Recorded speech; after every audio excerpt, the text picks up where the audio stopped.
Hello and welcome back to Digital Assets Daily. Good morning, good afternoon, or good evening, and wherever you are in your corner of the world. I want to get into a few articles that I think are important for our investments in digital assets in regards to regulations, where the pressure is coming from for the need for clarity, and with the current news as we just faced the Bitcoin halving that takes place about every 4 years or so, almost in alignment with the crypto bull runs, basically within months of the timeline.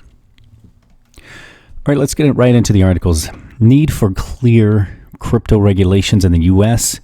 You can't regulate a new space based on 1993 law. The Treasury Secretary, Steven Mnuchin, had stated earlier in February that the U.S. would soon see the arrival of crypto regulations. Crypto regulations are viewed as a barrier to innovation and adoption, but the lack of clear regulations put the space at a greater risk. Many crypto exchanges have moved their base to other countries owing to this lack of clarity. Morgan Creek Digital co-founder Jason Williams, in a recent podcast, asserted that his firm has had conversations with regulators. He stated, "We were actively working with the SEC, the FinCEN, and we have had our share of conversations with the regulators, and I think we'll see them coming in the future."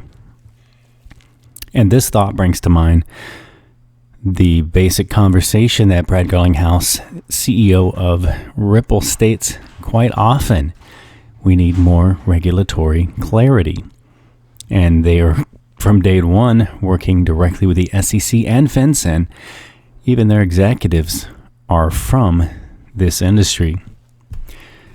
On the other hand, congressional candidate David Gokhshtein, who is also a crypto promoter, he had opined that the U.S. will fall behind if it does not ease up on the regulations, as many crypto companies are moving to countries with regulations that have a better regulatory infrastructure.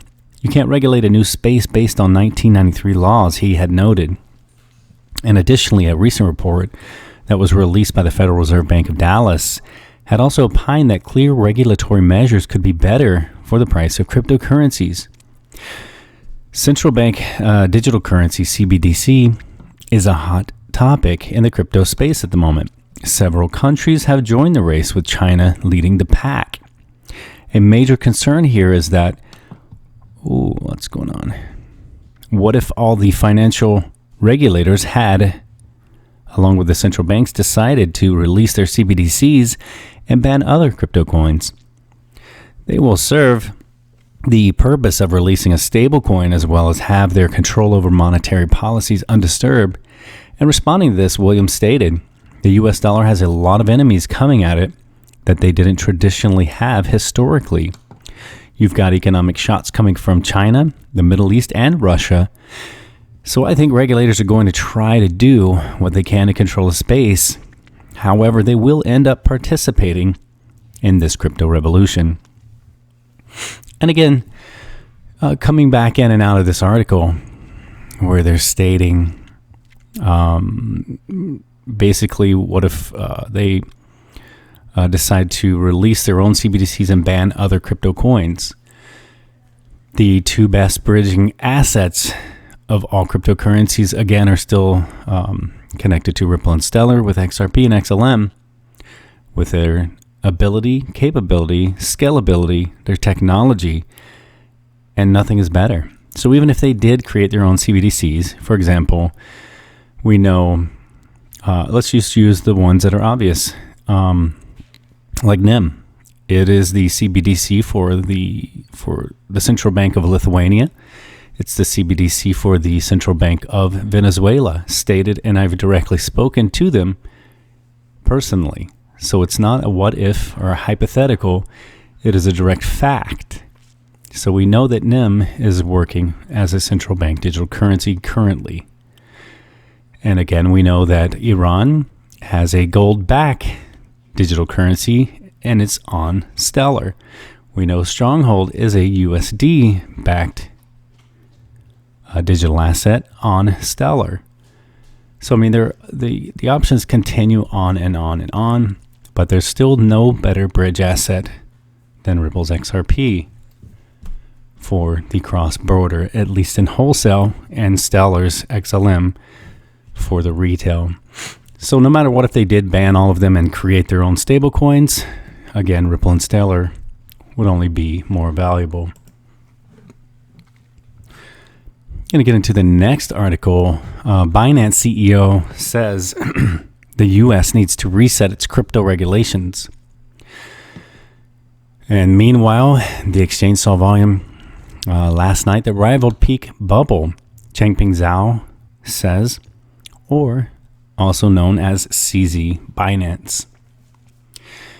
CZ thinks the U.S. needs to redraft its crypto regs.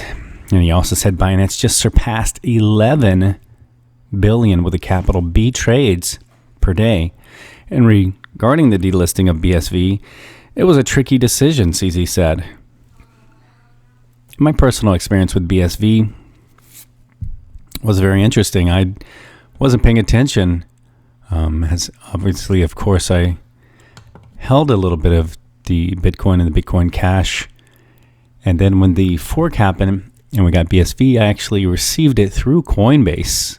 Coinbase sent me also a message stating they would not support that asset, but I was still able to hold it there if I chose to, but I would need to send it to another wallet or another exchange that did support it.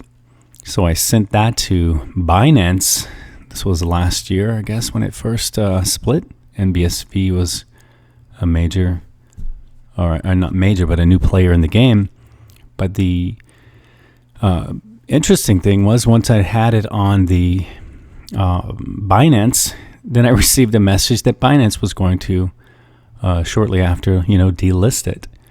I think they gave us like a few months notice, heads up, and then shortly after that, I should say, they sent another email that if you were living in the United States of America, that you would no longer, in the coming September of 2019, be able to use their service. So I basically had traded that one in for more XRP. Back into the article, the CEO of Binance, one of the world's largest cryptocurrency exchanges by trading volume, thinks that the U.S. needs to loosen up its crypto regulations because they are stifling innovation in the space. And it would be good if someone actively loosens or drafts a new set of regulations for cryptocurrencies. CZ, who generally goes by, or I should say Changpeng Zhao, who generally goes by CZ, said during a fireside chat at Virtual Blockchain Week last night, that would encourage more innovation. He wanted to add more cautiously that regulators in the U.S. do have a lot of power. We don't want to step on the wrong guy's toes, he said, and that is understandable, given that Binance was one of nearly a dozen cryptocurrency firms recently named in a series of class action lawsuits. The suits targeted companies that sold tokens deemed to be illegal securities, as well as the exchanges that listed those tokens. And in both instances, the plaintiffs' lawyers claim that the tokens were made available to U.S. citizens. Binance.com is not registered to operate in the U.S., unlike Binance.us, its American outpost, which launched in September. However, Binance.us only offers about 30 digital tokens compared to the 196 that Binance.com has listed. In fact, since it was founded in 2017, the company has changed jurisdiction several times to sidestep regulators. It is currently headquartered in the Cayman Islands and the Seychelles.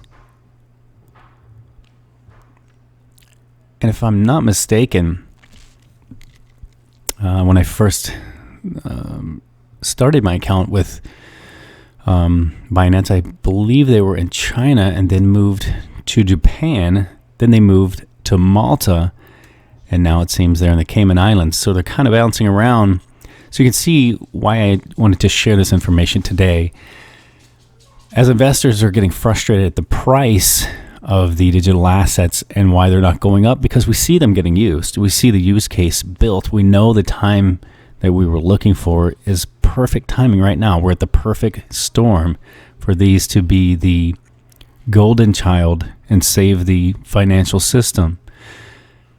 But it's still the regulatory clarity. I mean, it's affecting the assets, the corporations, the exchanges, the banks, all of the financial institutions connected.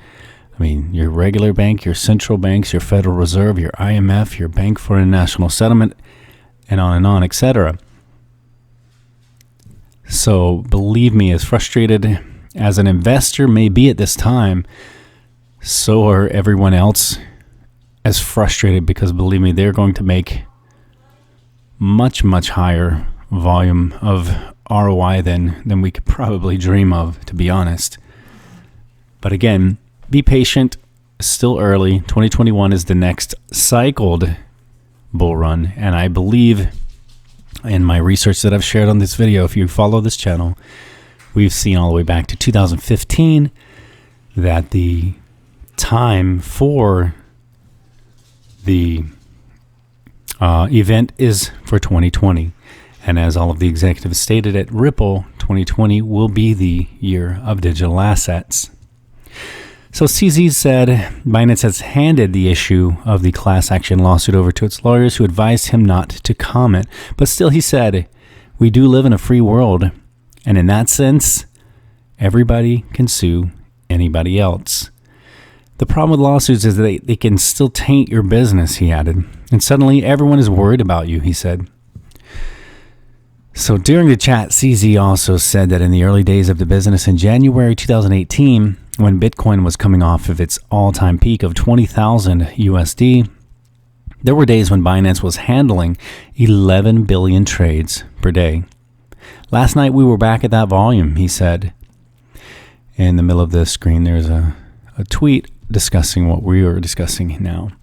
He also fielded questions regarding his thoughts on self-professed Bitcoin creator Craig Wright in a controversial move last year. And Binance delisted BSV, which stands for Bitcoin Satoshi's Vision.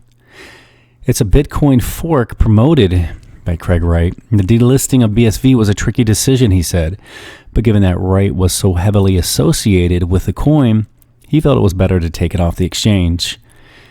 I think Craig Wright is absolutely a fraud, said CZ. He is not Satoshi Nakamoto. Anybody who understands crypto knows that. But he added that despite that, BSV still has a following somehow, and especially in the Chinese communities. But the move still had an impact on the coin's liquidity and making it less attractive to traders.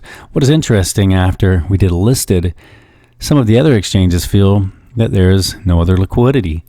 Large traders probably think it's easier to manipulate the prices of that coin. So that's probably the easiest coin of the top 10 to manipulate prices right now, he said. Binance recently acquired CoinMarketCap, a popular data aggregator and cryptocurrency rating site. Is that an issue with a large exchange taking ownership of a crypto rating site? We plan to remain neutral, CZ said, adding that all Binance teams operate independently. Binance does not get special favors, he said. If Binance wants to buy an ad on CoinMarketCap, Binance pays for it. But what about BSV question?